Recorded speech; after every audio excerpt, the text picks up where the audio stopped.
L'île de Bandor est privée. Elle fut acquise en 1950 par l'industriel bien connu Paul Ricard.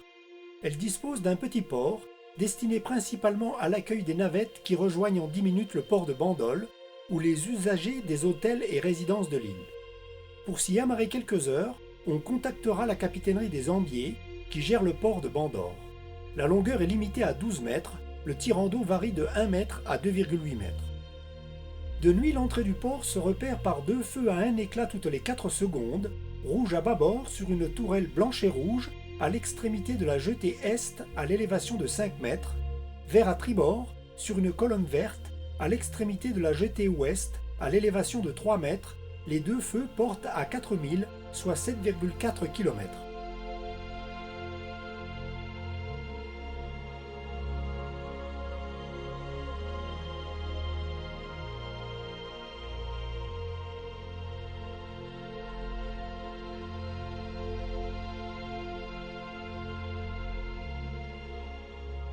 Au bout du terre-plein sud du port de Bandol, au sud-ouest du stade et au nord du port de Bandor, on trouvera une cale de mise à l'eau dont l'accès est libre.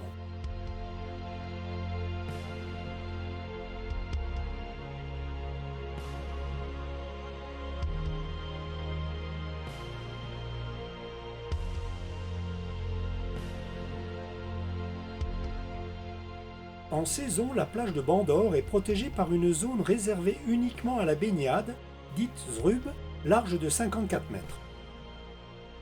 Une zone interdite au mouillage, large de 80 mètres et longue de 200 mètres, dans l'axe nord de la plage, immédiatement à l'ouest du port de Bandor, jusqu'au rivage, protège diverses câbles et conduites sous-marines qui relient l'île de Bandor à Bandol. Il y a par endroits moins d'1 mètre de profondeur et nombreux sont les voiliers qui talonnent voire s'y échouent. Pour rejoindre le mouillage au nord de l'île de Bandor, depuis la baie de Bandol, on contournera prudemment par le sud les dangers de la Fourmigue et l'île de Bandor.